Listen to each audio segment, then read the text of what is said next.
Selamat pagi jemaat sekalian. Puji Tuhan. Tadi Anda menikmati itu apa?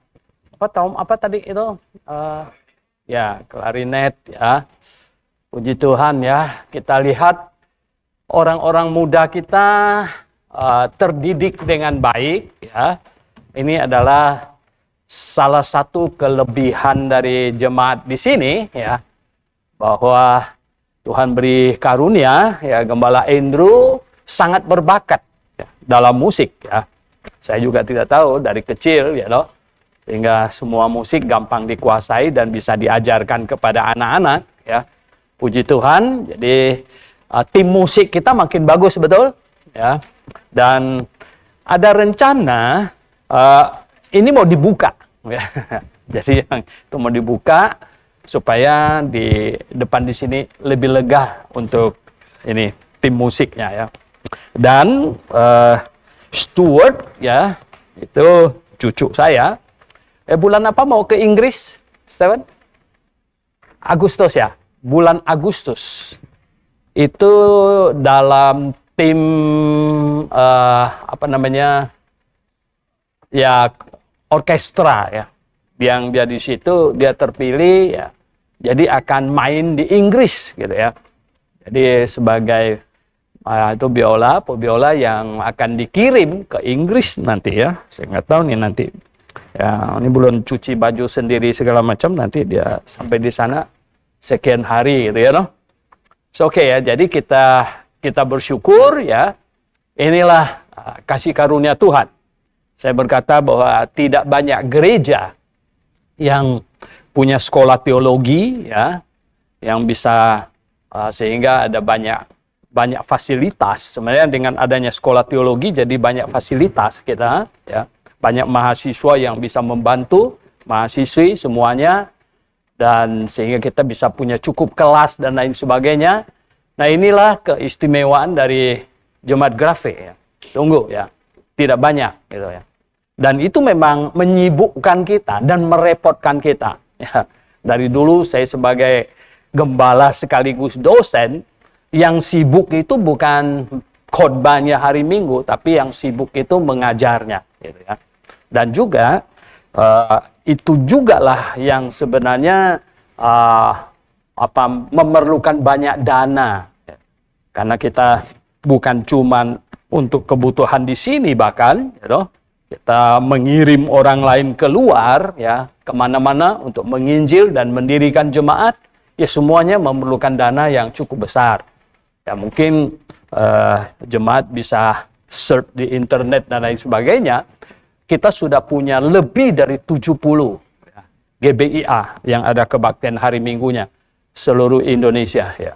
Jadi kita hanya dengan waktu, ya sebentar lagi kita mau ulang tahun yang ke-29. Kita sudah bisa membangun sedemikian rupa karena jemaat. Ya, ini. Oke, baik. Nah, kita tanggal atau minggu keempat. Ya, minggu keempat kita akan ulang tahun yang ke-29. Ya. Biasanya menyongsong itu, saya berkhotbah tentang gereja. Jadi ini ada beberapa minggu ke depan ya. Jadi nanti minggu pertama bulan Mei, minggu ketiga bulan Mei, dan minggu pertama Juni, dan semuanya saya akan khotbah tentang gereja. Apa itu gereja? Seberapa perlu sebenarnya kita bergereja ini? Seberapa perlu? Seberapa penting sebenarnya gereja di muka bumi ini? Seberapa penting gereja? Nah, ini penting sekali untuk dihayati oleh setiap anggota jemaat. Bahkan setiap orang Kristen. Ya, kenapa? Karena sangat banyak orang Kristen yang berkeliaran. Saya bilang berkeliaran. Mereka mencontoh umat agama lain. Mencontoh umat agama lain. Ya, kita tahu orang Buddha tidak ada anggota vihara mana gitu ya. Dan kita juga tahu bahwa orang Muslim tidak ada kamu anggota masjid mana, tidak ada. Mereka hari Jumat sampai di mana, ya disitulah dia sholat gitu ya, dan lain sebagainya. Dan ya kekristenan sebenarnya Katolik ya, itu Katolik. Kata Katolik itu adalah universal. Mereka percaya gereja sebenarnya cuma satu seluruh dunia, dan yang lain-lain itu sebenarnya hanya cabang gitu. Makanya mereka ya hari Minggu sampai di mana kamu di situ tidak ada problem gitu. Tapi sebenarnya yang Tuhan mau tidak demikian. Ya. Yang Tuhan mau adalah tiap gereja lokal. Ya. Jadi kita tahu tiap gereja lokal Anda harus ya terdaftar rapi. Ya. Anggota dari jemaat mana. Jadi tidak ada orang Kristen yang berkeliaran kayak ayam lepas begitu. Ya. Seharusnya setiap orang Kristen ada kamu anggota jemaat mana. Ya. Dengan demikian maka tidak ada orang Kristen yang tidak terurus sebenarnya, ya tidak ada, ya karena semuanya adalah anggota jemaat dari satu gereja yang mana, gitu. Nah oke, jemaat yang saya kasih dalam Tuhan, ayat yang hari ini saya ingin ajak jemaat baca, sebenarnya separuhnya sudah di atas di sini, 1 Timotius pasal 3, coba lihat, ya 1 Timotius pasal 3. Di ayat yang ke-15 ya. Dari 14 saja kita baca ayat 14 dan 15. 1 Timotius pasal 3 ayat 14 15 ya. Kita baca bersama-sama karena hanya 2 ayat saja. 1 2 3. Semuanya itu kutuliskan kepadamu walaupun kuharap segera dapat mengunjungi engkau. Jadi, jika aku terlambat, sudahlah engkau tahu bagaimana orang harus hidup sebagai keluarga Allah, yakni jemaat dari Allah yang hidup, tiang penopang dan dasar kebenaran. Oke, kita berdoa. Bapa di surga, terima kasih untuk firman-Mu yang Engkau catatkan. Kami tahu, Bapa, bukan hanya tiap ayat penting, bahkan tiap kalimat penting, bahkan tiap kata Engkau inspirasikan. Semuanya penting untuk kami simak apa yang Engkau maksudkan dan kehendak-Mu bagi kami, terutama orang-orang yang sudah Engkau selamatkan.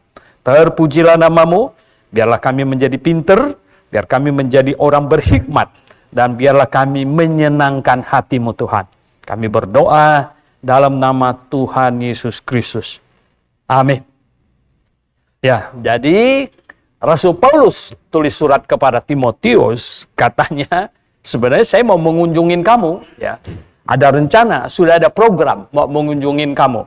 Jadi katanya, jika aku terlambat. Nah, jika aku terlambat, jadi ini surat jalan duluan ini. Ya, bisa ada halangan dan macam-macam, dan zaman dulu nggak kayak sekarang. Zaman dulu kan perjalanan Anda bisa bayangkan ya, dari Amerika, Boston pergi ke India ya jadi misioneri, itu perjalanan kapalnya lebih dari setengah tahun. Ya. Tunggu ada angin baru jalan dikit ya. Ada angin lagi jalan dikit gitu.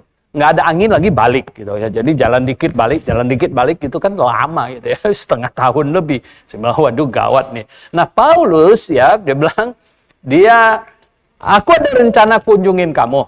Tapi kalau aku terlambat, kamu katanya ya, sudahlah engkau tahu bagaimana orang harus hidup sebagai keluarga Allah. Keluarga Allah. Yakni apa? Keluarga Allah. Katanya ya, sebagai keluarga Allah, yakni jemaat dari Allah yang hidup, tiang penopang dan dasar kebenaran. Ya, jadi kumpulan orang ini adalah jemaat dari Allah yang hidup. Tiang penopang dan dasar kebenaran. Wow, sangat dalam artinya. Jemaat dari Allah yang hidup. Di dalam kitab Wahyu, orang Yahudi sampai disebut itu jemaah iblis. Bayangkan ya. Jadi bukan semau-mau orang berkata, saya jemaat Kristus, gereja saksinya Yehova, gereja Yesus sejati, yang lain nggak sejati, segala macam wede gitu. Bukan. Ya. Saudara yang saya kasih dalam Tuhan, pengajarannya yang menentukan. Apakah dia jemaat dari Allah yang hidup, tiang penopang dan dasar kebenaran, atau ya sudah berubah menjadi jemaah iblis. Begitu loh. Nah, orang-orang Yahudi sampai disebut jemaah iblis. Kenapa? Ya, mereka salah menafsirkan, salah menilai Yesus Kristus yang adalah Mesias Allah yang hidup. Mereka menilainya sebagai penjahat, ya, bahkan disalibkan. Yang layak disalibkan itu penjahat besar. Penjahat kecil enggak, dihukum aja. Penjahat besar disalibkan. Jadi Yesus salah diidentifikasi. Jadi begitu. Nah, akhirnya berubah. Gara-gara sikap mereka itu, gara-gara tindakan mereka, jadi mereka berubah dari jemaat Allah, dari jemaah Allah menjadi jemaah iblis. Bayangkan. Nah, saudara yang saya kasih dalam Tuhan, sekarang bagaimana kita bisa tetap menjadi jemaat dari Allah yang hidup, tiang penopang dan dasar kebenaran. Kalau sudah berubah menjadi jemaah iblis, maka bukan lagi tiang penopang dan dasar kebenaran, melainkan apa? Tiang penopang dan dasar kesesatan. Itu. Berarti semakin aktifnya gereja itu beraksi, ya, semakin dahsyatnya, semakin punya uang, semakin punya banyak fasilitas segala macam, penyesatan akan semakin dahsyat. Karena dia sudah berubah menjadi jemaat, ya, tiang penopang dan dasar kesesatan. Nah, kita tidak boleh demikian, saudara. Kita tidak boleh demikian. Maka itu, ya, kita harus selalu, saya berkata bahwa kalau gereja berjalan dengan benar, dengan baik, kita harus selalu self-correction. Mengkoreksi diri sendiri. Ya. Saya tak pernah lupa ketika di kota Moskow berdiri di lapangan merah, itu guide tournya tunjuk jam yang besar sekali di sana. Dia bilang, itu jam orang Rusia semuanya. Jadi kalau kita punya jam semuanya, waduh, gua punya lebih cepat 5 menit. Ya, punya dia, lambat 5 menit. Dan lain sebagainya. Semuanya dicun kembali ke itu jamnya orang Rusia. Nah, saudara yang saya kasih dalam Tuhan, ini kebenaran dari Tuhan. Ya, ini kebenaran dari Tuhan. Jadi, ya, ketika gereja jalan mengarungi sejarah, ya, bisa meleset, ya, bisa meleset. Oleh sebab itu, ya, harus dikoreksi. Koreksi kemana? Ikut yang mana? Orang selalu bertanya. Ikut yang mana? Ya kalau semuanya ikut jam yang mana? Gitu. Ikut jamnya, ikut yang satu itu. Itu pasti tepat punya. Ya. Ikut yang ini. Jadi semuanya dikoreksi, balik lagi ke sini. Sebenarnya itu. Nah, saudara yang saya kasih dalam Tuhan Yesus. Kalau jadi kacau balau, makanya akhirnya tidak lagi ke sini, lalu mereka tambahkan apokripa. Yang lebih parah lagi, mereka tambahkan dengan, mereka sebut paradosis, namanya bahasa Yunani itu. Artinya tradisi, ya, paradosis. You know. Tradisi mereka tambahkan, plus fatwa, dekrit. You know. Nah, kalau di Islam istilahnya fatwa. Jadi pemimpin dekrit dari pemimpinnya, setara dengan Alkitab. Ya jadi kacau. Jadi kacau. Mengapa jadi kacau? Ketika kita bilang, lah, gereja kamu kok melakukan itu? Tidak ada kok ditulis di dalam Alkitab. Itu tradisi. Wah. Ya. Kacau lah. Karena itu tradisi jawabnya. Gitu. Lebih-lebih lagi, kenapa kalian ada ini, ada itu, dan lain sebagainya? Kami baca di dalam Alkitab, nggak ada loh. Oh, itu karena ketetapan dari ya konsili kesekian. Oh, ya, tidak lagi sesuai pada Alkitab. Mereka ada apokripa. Kenapa kalian berdoa untuk orang yang sudah mati? Menurut Alkitab orang mati nggak bisa didoakan lagi, diapa-apain lagi. Oh, itu ada di dalam kitab Makabe. Oh, jadi kacau. Saudara yang saya kasih dalam Tuhan Yesus. Nah itu dia. Jadi jemaat yang saya kasih dalam Tuhan Yesus Kristus. Kita lihat. Jemaat dari Allah yang hidup. Tiang penopang dan dasar kebenaran. Fondasi kita adalah Alkitab. Satu-satunya. Ya. Nggak boleh ada tambahan. Tidak boleh. Tidak boleh dikurangi dan tidak boleh ditambah. Ini kita tukar dengan nyawa kita. Tuker dengan nyawa. Kalau saya bilang Alkitab satu-satunya firman Tuhan. Di luar Alkitab tidak ada firman Tuhan. Saya menyatakan apa yang benar. Ya. Saya menyatakan. Saya tidak menghina manapun. Alkitab satu-satunya firman Tuhan. Tidak boleh tambah, tidak boleh kurang. Satu-satunya. Ini keyakinan saya. Amin. Nah, saudara yang saya kasih dalam Tuhan. Jadi segala halnya kita dasarkan pada Alkitab. Bukan pendapat saya. Bukan karena ada tradisi, begini, begitu, dan lain sebagainya. No. Ya. Ini Alkitab yang ngomong. Saya ikut apa kata Alkitab. Ya. Bahkan orang tanya, Pak Soento tidak percaya lagi ada mimpi sekarang ini. Enggak ada lagi dari Tuhan. Kenapa percaya mimpinya Yusuf? Saya bilang gini, kalau Yusuf cerita sendiri mimpinya, saya nggak akan percaya. Tapi karena mimpinya Yusuf ditulis di dalam Alkitab, saya jadi percaya. Gitu, ya. Nangkep nggak? Gitu. Kalau Yusufnya yang cerita gini, Soento saya mimpi begini-begini. No. Gitu. Bukan. Gitu. Tapi karena mimpinya Yusuf ditulis di Alkitab, itu yang membuat saya percaya. Begitu. Tapi kalau kamu punya mimpi, apa alasannya saya mesti percaya? Gitu. Kamu mimpi, saya juga mimpi. Ya. Nah, semua orang mimpi. 8 miliar manusia di muka bumi ini, saudara. Ya, katakanlah 10%-nya mimpi. Ya 800 juta. Walah, 800 juta mimpi punya siapa yang dari Tuhan? Apa enggak kacau balau? Ya toh? Nah, saudara yang saya kasih dalam Tuhan. Oke. Nah, hari ini saya mau menyampaikan kita percaya gereja itu mulainya kapan sebenarnya? Gereja itu mulainya kapan? Kita percaya. Nah, sebenarnya ada sekurang-kurangnya ada empat pendapat tentang gereja mulai kapan. Yang paling umum yang dipegang oleh banyak gereja, terutama sebenarnya gereja-gereja Pentakosta karismatik, itu adalah gereja mulai pada hari Pentakosta, katanya. Itu yang paling umum.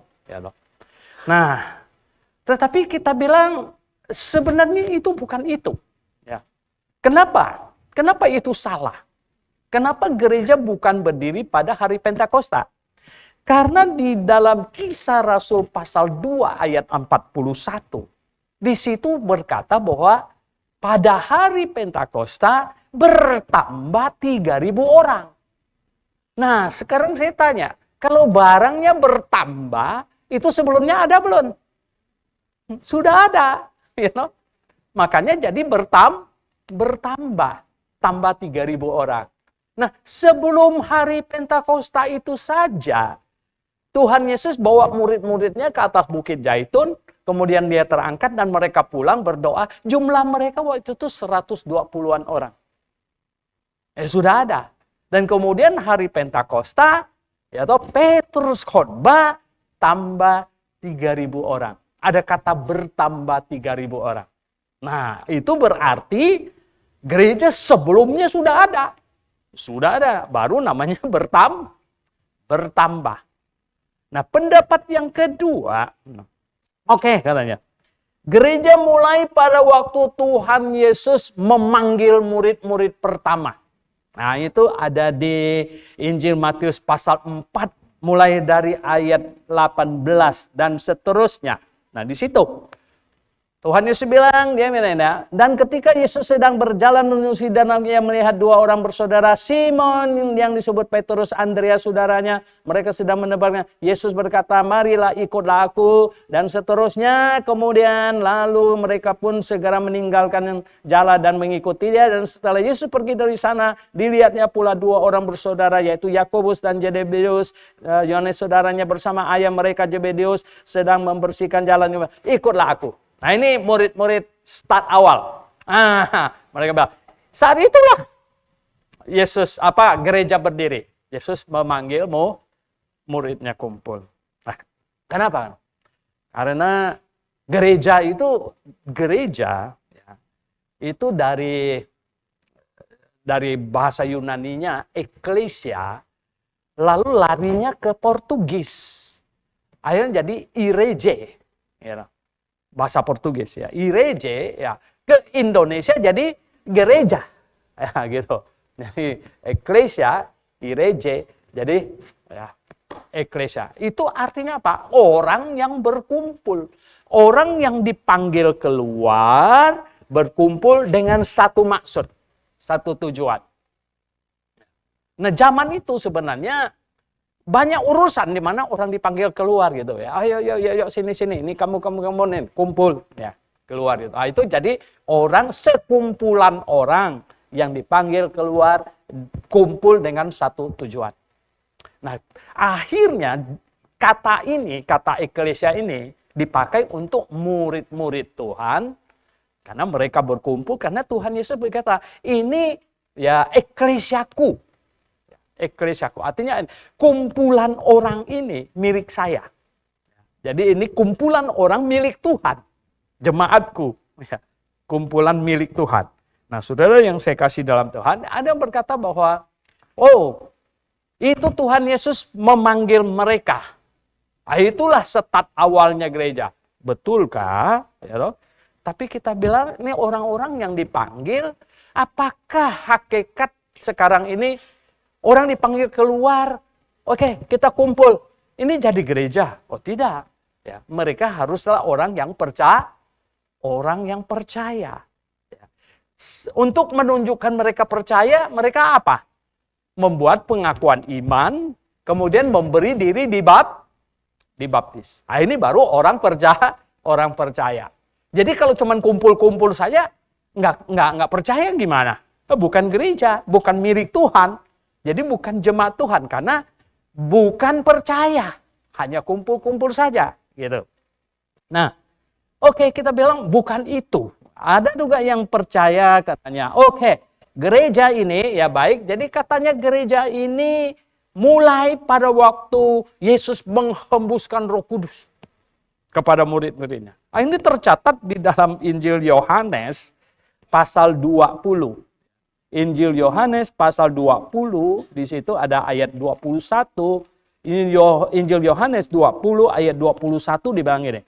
Maka kata Yesus sekali lagi, damai sejahtera bagi kamu, sama seperti Bapa mengutus aku, demikian juga sekarang aku mengutus kamu. Dan sesudah berkata demikian, ia mengembusi mereka dan berkata, terimalah Roh Kudus. Jadi ini Tuhan Yesus sudah bangkit. Tuhan Yesus sudah bangkit, kumpul murid-murid. Pada saat itu malah Thomasnya nggak ada. Lalu Tuhan Yesus bilang, seperti Bapa mengutus aku, begitulah aku mengutus kamu. Lalu Tuhan Yesus menghembuskan Roh Kudus. Sebenarnya rasul-rasul ini sudah terima Roh Kudus sebelum hari Pentakosta. Karena Tuhan Yesus hembuskan. Gitu. Nah, banyak pendapat bahwa gereja start pada saat itu.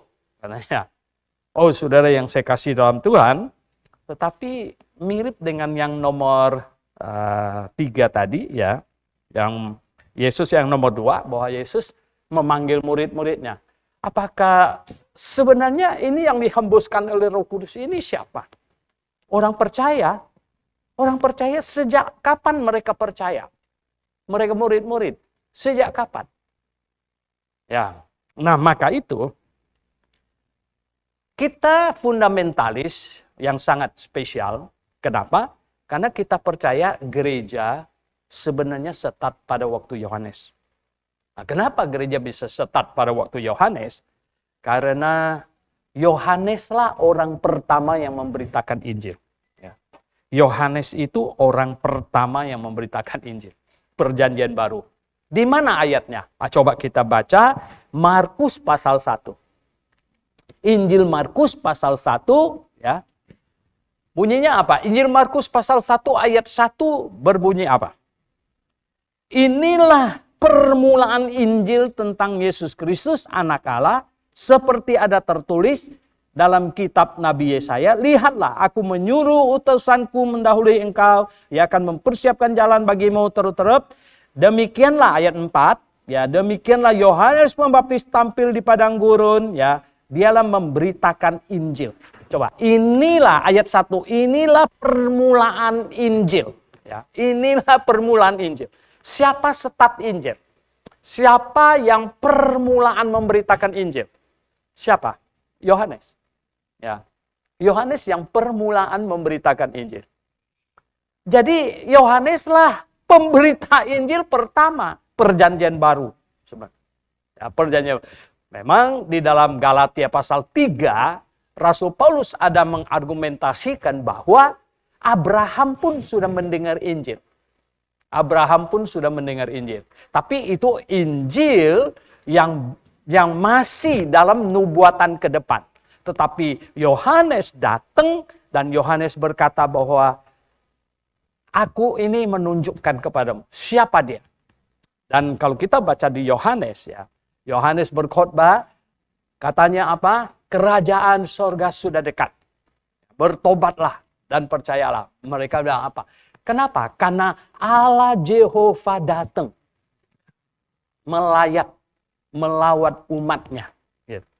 Dan besoknya ya, dia berkata, dia ketemu Tuhan Yesus, dia bilang, inilah yang saya katakan kemarin kepada kalian. Inilah dia. Lihatlah anak domba Allah. Dia menunjuk. Dia datang. Jadi Yohanes adalah pemberita Injil pertama dan menunjuk kepada Yesus sebenarnya. Nah, siapakah Yohanes sebenarnya? Siapa Yohanes? Oh, Yohanes itu sebenarnya dia adalah Elia. Tuhan Yesus yang ngomong, bukan saya. Ya. Kalau saya tidak kenal. Ya loh.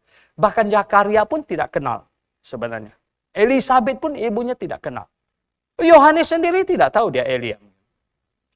Siapa yang paling tahu? Tuhan Yesus. Tuhan Yesus yang ngomong dia Elia. Maliaki pasal 4 ayat 5 dan 6. Maliaki pasal 4 ayat 5 dan 6. Ini penutup kitab Perjanjian Lama. Ya, sebelum masuk ke Matius, Anda lihat. Maliaki 4 ayat 5 dan 6. Apa katanya?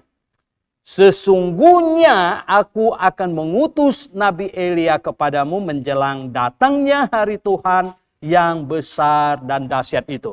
Tuhan di situ huruf besar semuanya. Apa artinya? Di baliknya itu kata Jehovah. Kalau huruf besar semua. Berarti bunyinya, sesungguhnya aku akan mengutus Nabi Elia kepadamu menjelang datangnya hari Jehovah yang besar dan dahsyat itu. Dan terus ngomong sampai ayat 6. Sesudah itu Tuhan diam. Berapa lama Tuhan diam? Sekitar 400 tahun. Ya, orang bilang sama saya, Pak Suwento, kalau hari ini tidak ada mimpi, Tuhan tidak omong, tidak bisik-bisik lagi, berarti Tuhan bisu dong. Saya bilang, kamu ini keterlaluan. Tuhan kok bisa bisu, bagaimana? Ya, dong. Kamu tahu tidak? Tuhan pernah diam, tidak omong 400 tahun. Diam. 400 tahun berapa lama? Indonesia saja baru akan ulang tahun yang ke-79. 400 tahun. Orang Yahudi tahu Maliaki terakhir ngomong, hari Jehovah yang dahsyat dan besar itu akan didahului oleh kedatangan Elia. Makanya mereka tuh tunggu-tunggu. Kapan datang? 1 generasi lewat belum? Kapan? 2 generasi lewat belum? 3 generasi lewat. 400 tahun berapa generasi? Bisa 4-5 generasi. Ya. Kok belum? Tidak ada yang lewat. Tidak ada yang datang. Kok Tuhan diam? Tidak ngomong ini apa ini? Mereka berharap-harap Elia datang. Dan yang repotnya, salahnya mereka itu apa? Mereka tidak tahu Elia akan datang dalam wujud bayi. Mereka pikir Elia datang gini, gitu ya, seperti waktu Elia naik apa dia? Ya, naik kereta api, bukan kereta api yang di Senen gitu. Dia punya kereta betul-betul api punya gitu ya dong. Jadi dia naik kereta api, dia naik. Mereka pikir Elia akan datang pakai kereta api juga, gitu, dengan apinya yang menyala-nyala gitu. Mereka pikir begitu. Ya. Mereka nggak paham dia datang bayi. Begitu juga Jehovah. Tuhan Yesus. Mereka pikir Allah Jehovah akan datang lengkap pasukan malaikatnya, berduyun-duyun, berlaksa-laksa, gegap gempita. Gitu. Mereka tidak tahu. Datangnya juga bayi. Wah, itu yang jadi masalah besar. Ya loh. Akhirnya, saudara yang saya kasih dalam Tuhan. Nah, Yohanes datang dilahirkan oleh Elizabeth, bapaknya Zakaria. Dan Alkitab mencatat, ya, kitab Perjanjian Lama, sebenarnya teokrasi Perjanjian Lama, itu berakhir sampai saat Yohanes tampil. Coba bilang, coba. Lukas 16 ayat 16 bilang apa? Lukas 16 ayat 16. Ya. Lukas 16 ayat 16. Hukum Taurat dan kitab para nabi berlaku sampai kepada zaman Yohanes. Ya. Hukum Taurat dan kitab para nabi berlaku sampai zaman Yohanes. Sampai Yohanes lahir, bukan. Di dalam Matius pasal 11 ayat 14 dikasih lebih tepatnya sampai ayat 13 bilang, ya, sebab semua nabi dan kitab Taurat bernubuat hingga bukan lahirnya, tapi apanya? Tampilnya Yohanes. Tampilnya. Apa masalahnya dengan lahir sama tampil? Apa bedanya? Beda. Sebab pada waktu Yohanes lahir itu bulan apa-apa. Ya. Tapi pada waktu Yohanes tampil, dia tampil membaptis orang di sungai Yordan. Kemudian dialah yang menunjuk kepada Yesus. Lihatlah, anak domba Allah yang menghapus dosa dunia. Artinya apa? Tugasnya itu adalah memperkenalkan Sang Mesias. Allah Jehovah sendiri sebenarnya. Inilah dia. Sebenarnya tugasnya selesai. Nah, dia sudah perkenalkan. Nah, saudara yang saya kasih dalam Tuhan, Yohanes mengumpulkan orang percaya. Jadi gini, ketika Yohanes memberitakan kerajaan sorga sudah dekat, ya, sang raja datang, dan kemudian dia memperkenalkan inilah dia, anak domba Allah. Seharusnya mereka ikut. Percaya. Tapi gini, sebagian orang percaya, sebagian orang tidak. Nah, yang percaya diapain? Yang percaya itulah yang dibaptis. Ya. Yang percaya. Yesus belum disalib? Belum. Yesus belum disalib. Yang percaya dibaptis. Wah, jadi berapa banyak orang dibaptis oleh Yohanes Pembaptis? Kita tidak punya rekodnya. Tidak dikasih tahu ada berapa orang dibaptis. Tapi semua rasul dibaptis sama dia. Petrus semuanya dibaptis oleh Yohanes. Ya, jadi akhirnya kita tahu Yohanes pemberita Injil pertama, dan nomor 2 adalah apa? Yohanes itulah momen saat Yohanes tampil adalah momen berakhirnya zaman Perjanjian Lama dan startnya zaman Perjanjian Baru sebenarnya. Nah, itu yang di dalam teologi fundamentalis disebut dispensasi zaman. Jadi dispensasi zaman Perjanjian Lama dan dispensasi zaman Perjanjian Baru. Nah, dispensasi zaman Perjanjian Lama berakhirnya kapan? Ya, Alkitab yang ngomong berakhirnya pada waktu Yohanes tampil. Ya. Berarti pada saat Yohanes tampil, dia menunjuk kepada Tuhan Yesus, maka berakhirlah era zaman Perjanjian Lama dan sekarang startlah era zaman Perjanjian Baru. Semua itu. Nah, kemudian ya, jadi ada banyak hal yang mengindikasikan ya. Jadi dikatakan secara dispensasi zaman, maka Yohanes adalah titiknya. Titik berakhirnya Perjanjian Lama dan titik mulainya Perjanjian Baru. Nah, kalau gereja, zaman gereja mulai dari yang lain, mulai dari Yesus memanggil murid-muridnya, berarti titik berhentinya Perjanjian Lama adalah Yohanes. Nah, masih ada sedikit waktu sampai Tuhan Yesus memanggil muridnya. Ini masa apa? Yang walaupun beberapa hari. Ini masa apa? Ya kan? Jadi ini dispensasi zaman apa namanya? Peralihan. Nggak bisa. Kalau mulainya gereja, zaman gereja mulainya sejak hari Pentakosta. Nah, dari Yohanes menunjuk kepada Yesus yang dikatakan hukum Taurat dan kitab para nabi langsung berhenti, maka dari itu sampai hari Pentakosta, masa apa namanya? Ya. Saudara yang saya kasih dalam Tuhan, kita tidak mengenal yang lain, kita mengenal di mana dari Adam, ya, dari Adam sampai kepada zaman Musa, itu zaman keimamatan ayah. Dari Musa sampai, sebenarnya dari Musa sampai kapan? Sampai Yohanes tampil. Ini zaman keimamatan Harun. Dari Yohanes tampil sampai hari pengangkatan rapture. Ini yang namanya zaman gereja. Ini namanya zaman gereja. Jadi zaman gereja. Nah, jadi gini. Saudara yang saya kasih dalam Tuhan, gereja pertama didirikan oleh Yohanes, kumpulkan kita tidak tahu ada berapa orang, berapa puluh orang. Nah, murid-murid inilah gereja paling awal yang dibaptis atas dasar pertobatan dan iman. Ingat loh ya. Yohanes itu menyerukan pertobatan dan iman. Bahkan dia lihat orangnya mungkin kurang serius-serius banget, sampai dibilang apa? Hei, dibilang, bertobatlah. Apa katanya? Kapak sudah disediakan di akar pohon. Yang tidak menghasilkan buah pertobatan akan ditebang. Wow. Jadi ini suruh bertobat. Bertobat dan percaya kepada Tuhan Yesus. Inilah khotbah Yohanes yang terus menerus. Nah, jadi kemudian sebenarnya gini. Yohanes dengan murid-muridnya punya tugas utama adalah memperkenalkan Mesias.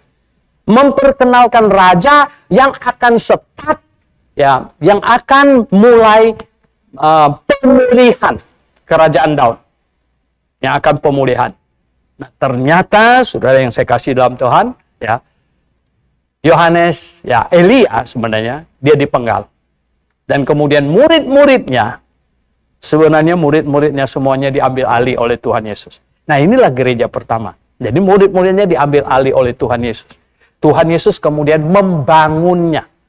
Di dalam Injil Matius pasal 6, ya, ayat 17-18 itu Tuhan Yesus bilang, aku akan, kalau bahasa Indonesia bilang, aku akan mendirikan jemaatku. Sebenarnya di dalam bahasa aslinya, oikodomeo, di situ itu sebenarnya membangun. Makanya di King James Version, I will build my church. Saya mau membangun. Jadi Yohanes adalah orang yang startnya, kemudian sejumlah murid-muridnya yang dia baptis, yang ikut percaya akan khotbahnya, tentang Injil dan tentang Mesias, dibangun oleh Tuhan Yesus. Dibangun oleh Tuhan Yesus, ya, terus dipimpin oleh Tuhan Yesus. Tuhan Yesus sebenarnya walaupun Elia sudah dipenggal, ya, Yohanes dipenggal, tapi Tuhan Yesus masih terus memberitakan Injil. Masih terus dalam, kalau saya menyebutnya sebagai plan A, yaitu apa? Bangsa Yahudi menerima. Bangsa Yahudi bisa menerima, tetapi ya, kemudian penolakan demi penolakan. Nah, saudara yang saya kasih dalam Tuhan, jemaat yang disetat oleh Yohanes, yang kemudian dipimpin oleh Tuhan Yesus, ini pada zaman itu, tugasnya itu adalah memberitakan Injil kepada semua orang Yahudi. Bahwa kalau mereka bertobat dan percaya kepada Sang Mesias, maka kerajaan Daud akan dipulihkan. Pasti, ya. Mereka harus percaya. Tetapi saudara yang saya kasih dalam Tuhan, fakta di dalam Injil mencatatkan bagi kita, orang Yahudi tidak menerima. Orang Yahudi tidak menerima, ya. Kemudian rombongan jemaat yang disetat oleh Yohanes, yang kemudian dipimpin oleh Tuhan Yesus, bekerja bersaksi bolak-balik ke seluruh Israel sebenarnya. Dari utara ke selatan, selatan ke utara, 3 kali. Ya, kenapa 3 kali? Kan? Tuhan Yesus, ya, dalam pelayanannya yang mulai umur 30 tahun itu, 3 kali menghadiri Paskah. Ya, jadi sekitar 3 tahun Tuhan Yesus itu dari selatan ke utara, utara selatan itu apa? Memberitakan Injil, ya, supaya bangsa Yahudi bisa bertobat dan percaya, sehingga kerajaan Daud bisa segera dipulihkan. Nah, itu dilakukan oleh siapa? Dilakukan oleh rombongan orang yang percaya lebih duluan. Gitu. Orang percayanya sejak kapan? Ya percayanya sejak Yohanes itu. Ya, mereka percaya sejak Yohanes, gitu.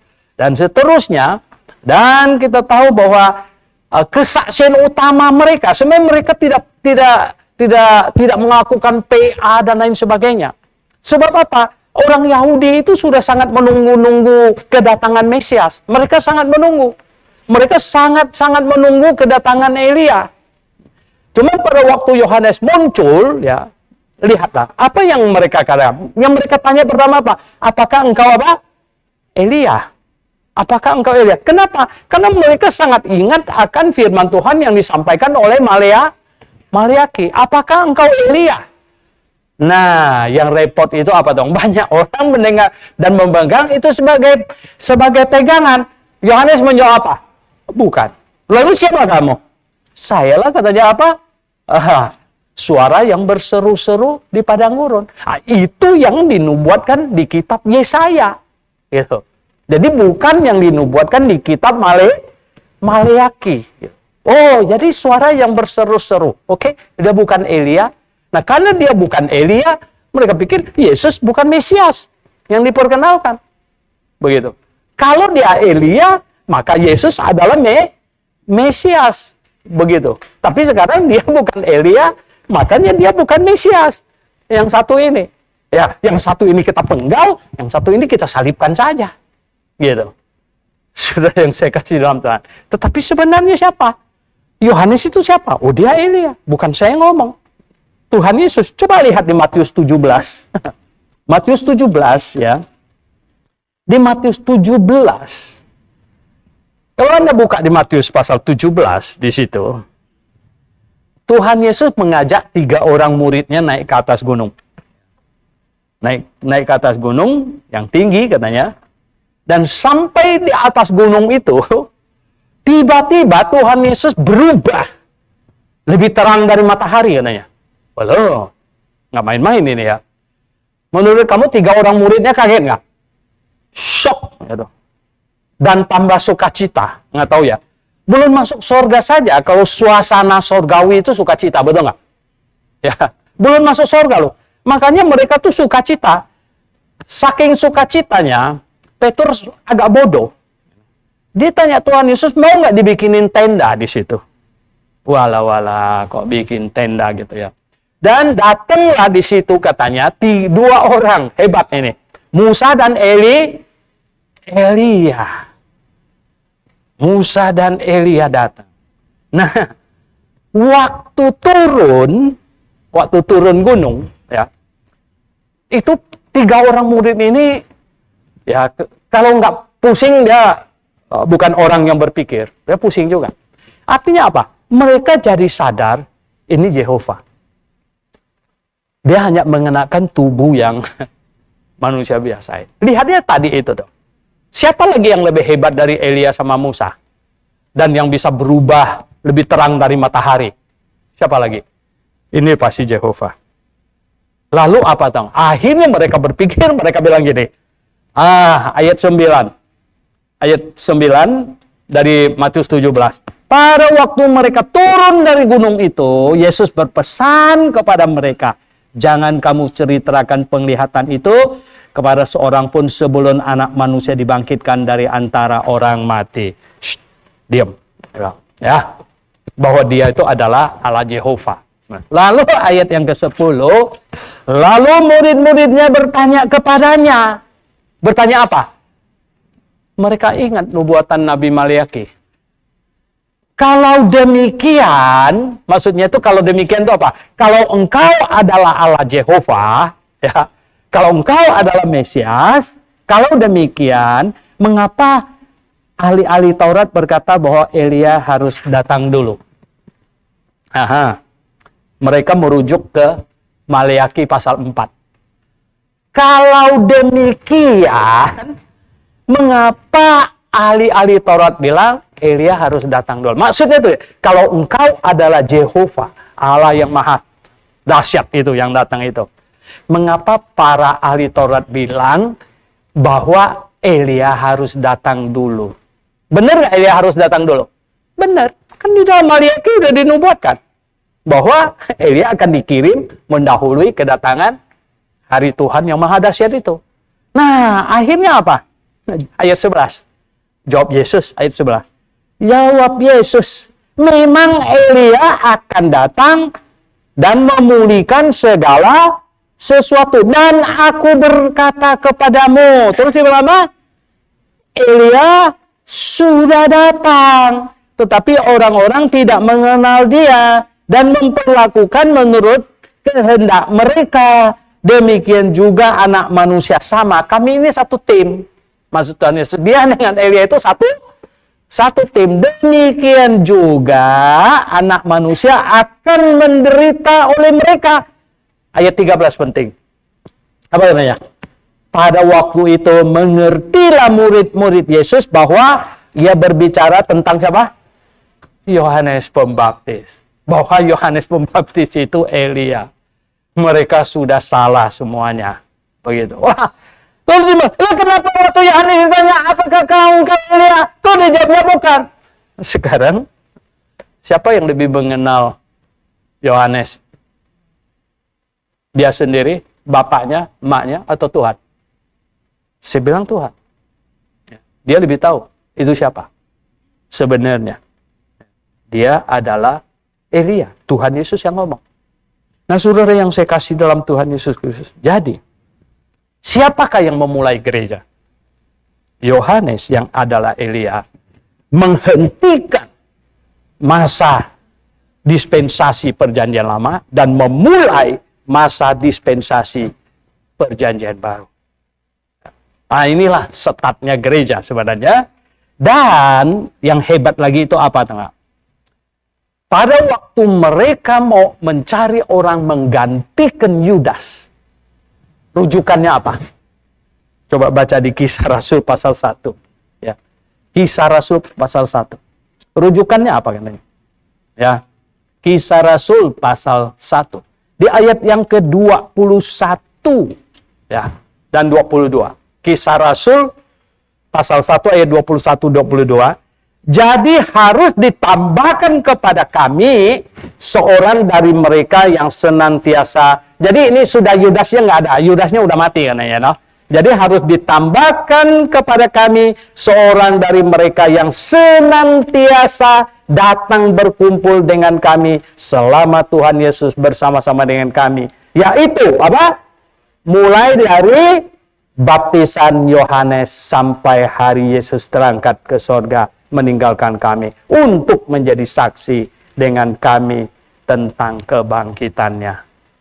Jadi syarat pengganti Yudas adalah orang yang kumpul bersama-sama. Patokan waktunya sejak kapan? Pembaptisan Yohanes. Ya, Yohanes. Nah, sebenarnya ya sebelum hari Pentakosta, jemaat yang didirikan oleh Yohanes, yang kemudian dipimpin, dibangun oleh Tuhan Yesus, sampai pada waktu Tuhan Yesus mau naik pulang ke sorga, Tuhan Yesus serahkan kepada Petrus untuk digembalakan seterusnya. Ya. Di mana? Yohanes pasal 21 mulai dari ayat 15.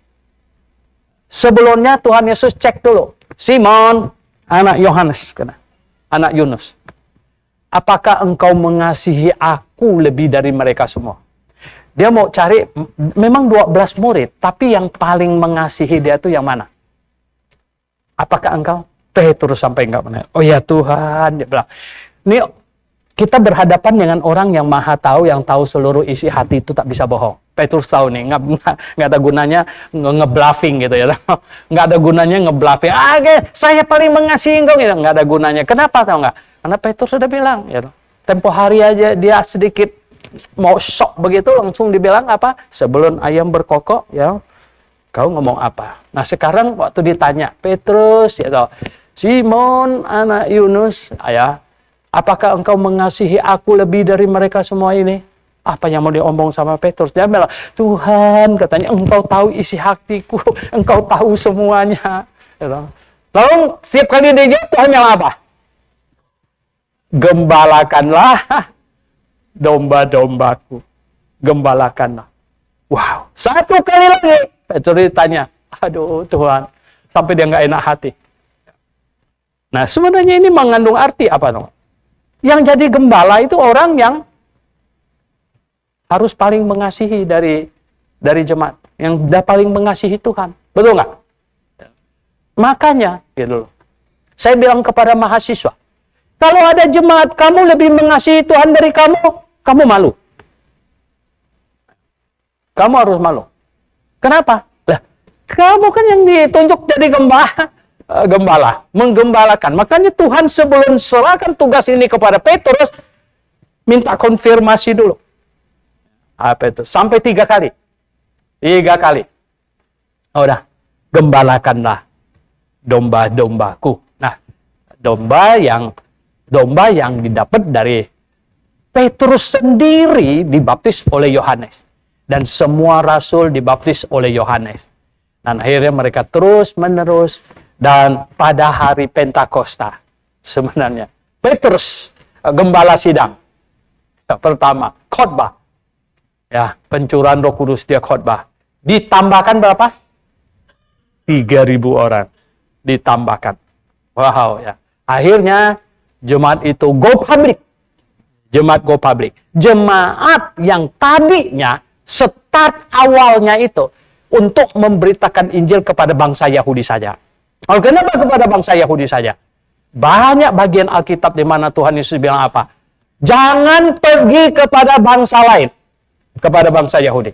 Sampai seorang janda yang teriak-teriak, anak Daud, anak saya sakit. Tuhan Yesus jawab dia apa? Tidak baik, ambil roti untuk anak, kasih kepada anjing. Waduh, bayangkan bangsa lain dilihat kayak anjing. Soalnya Tuhan ngetesnya.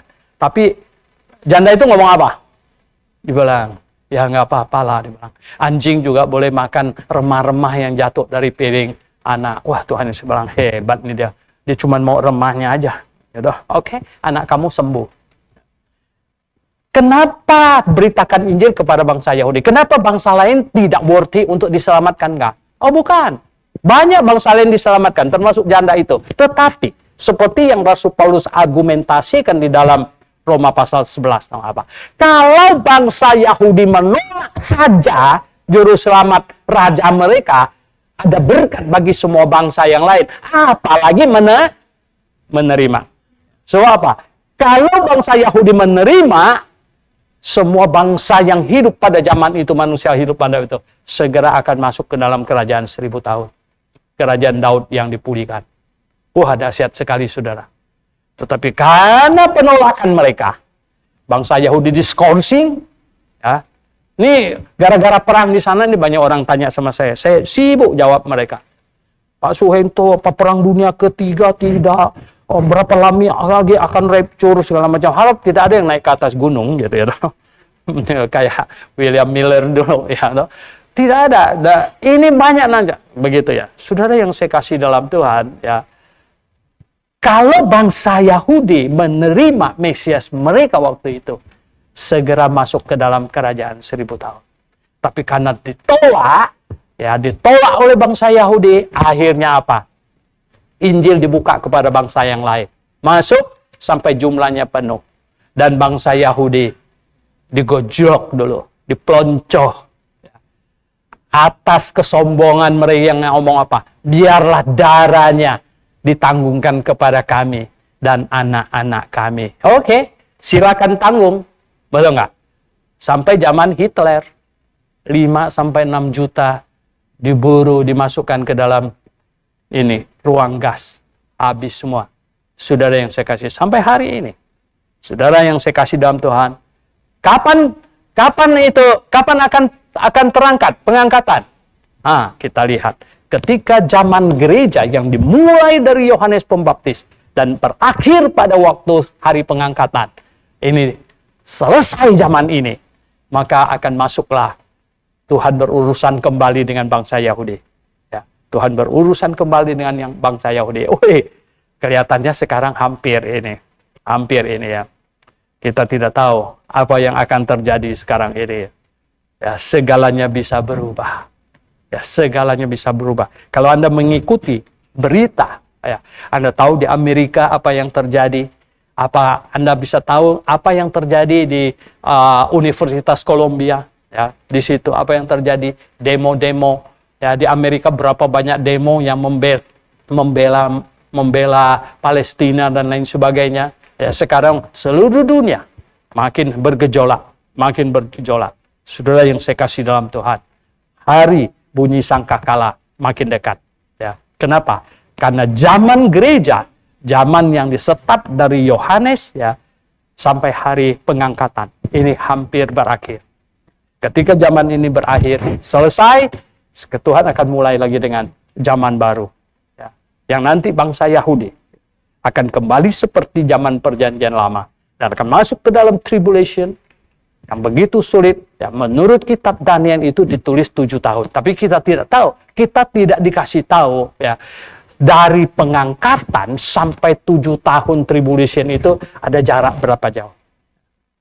Kita tidak dikasih tahu. Nah, oleh sebab itu bunyi sangkakala kita naik duluan. Di bumi yang tertinggal. Itu akan kasihan sekali, saudara. Saudara, banyak orang tidak mengikuti Joe Biden pidato. Dia menetapkan tanggal 31 Maret adalah hari, apa namanya itu disebut hari apa? Apa namanya? Ya, hari yang dirayakan, ditetapkan hari untuk ini, merayakan mereka transgender segala macam. Jadi 31 Maret ditetapkan sebagai hari itu. Banyak pengkhotbah di Amerika berkata bahwa saatnya sudah tiba. Ya. Kehancuran demi kehancuran. Joe Biden sampai berkata begini, dialah orang berkata bahwa saya ini iblis. Wah, dibilang begitu. Biarlah orang berkata bahwa saya ini iblis. Sehingga ada pengkhotbahnya, dia mungkin bukan iblis, tapi dia sekarang sedang dipakai oleh iblis. Saudara yang saya kasih dalam Tuhan. Dan semua sekarang ini di dunia ini bergejolak seluruhnya. Ya, nanti ekonomi akan bergejolak, politik akan bergejolak, ekonomi akan bergejolak. Ya, Anda lihat saja, harga emas naik ya. Kalau yang punya toko emas senyum saja gitu. Oke, ya, harga emas naik gila-gilaan. Ya, ya. Oh, pegang dolar, belum tentu. Ya, pegang emas, ya loh, dan lain sebagainya. Semua materi di muka bumi ini, ya, bisa turun nilainya. Oleh sebab itu, saudara yang saya kasih dalam Tuhan, yang penting adalah apa? Tingkatkan iman kita. Ini yang penting. Amin. Ya, kita ada di sebuah zaman yang disetat oleh Yohanes Pembaptis dan akan berakhir pada saat bunyi sangkakala. Dan kita berharap saat sangkakala berbunyi, kita benar-benar akan terangkat menyongsong Tuhan di angkasa. Amin. Oke, mari kita berdoa. Mari kita renungkan. Dunia semakin kacau, sekacau-kacaunya. Bayangkan, sampai di Amerika, presidennya menetapkan 31 Maret ya, sebagai hari sebenarnya hari maksiat, ya, hari kekacauan, hari di mana segala macam gay, transgender, segala macam diakui, ditetapkan hari mereka. Oh, luar biasa. Nah, jemaat yang saya kasih dalam Tuhan, dengan kekacauan yang sedemikian ini, kadang-kadang kita tidak berasa, karena kita di dalamnya, kita tidak berasa. Seperti juga kita hari ini tidak berasa bumi kita berputar, karena kita di dalamnya, kita tidak berasa. Saudara, ya, sebenarnya makin dekat, sangat dekat. Ya. Oleh sebab itu, marilah kita juga mendekatkan diri kepada Tuhan. Jangan sampai bunyi sangkakala kita bukan yang naik ke atas. Bapa di sorga, terpujilah nama-Mu Tuhan. Dimuliakanlah nama. Pimpinlah kami. Tuhan, bukalah mata kami, mata rohani kami untuk melihat dunia yang semakin berputar menuju ke kehancuran. Dan biarlah kami memandang kepadamu dan ingat kepadamu Tuhan. Dan Bapa di sorga, hamba mohon Tuhan, peliharalah anak-anakmu. Jagalah kami Tuhan. Tolonglah kami yang hidup di akhir zaman ini Tuhan. Dengan godaan yang sedemikian rupa. Oh Tuhan, tolonglah kami Tuhan. Pimpinlah kami. Berikan kepada anak-anakmu rezeki kehidupan. Biarlah Tuhan Engkau hindarkan orang-orang yang berniat jahat. Engkau hindarkan orang-orang yang akan merusak usaha mereka, merusak pekerjaan mereka dan lain sebagainya. Biarlah anak-anakmu bisa secara ekonomi bertahan, bahkan berlimpah Tuhan. Sehingga pekerjaanmu bisa berjalan dengan baik. Karena kami harus semakin giat memberitakan Injil. Tuhan tolonglah, pimpinlah kami semuanya. Biarlah semua kami jemaat-Mu yang Engkau percayakan kepada kami Injil di akhir zaman ini. Tuhan, kami tahu inilah masa di mana Engkau tempatkan kami Tuhan. Dan masa di mana kami akan dimintain pertanggungan jawaban. Di mana masa kami hidup ini Tuhan. Terpujilah nama-Mu. Kiranya Engkau dipermuliakan di dalam hidup kami, anak-anak-Mu. Dalam nama Tuhan Yesus Kristus, kami berdoa. Amin.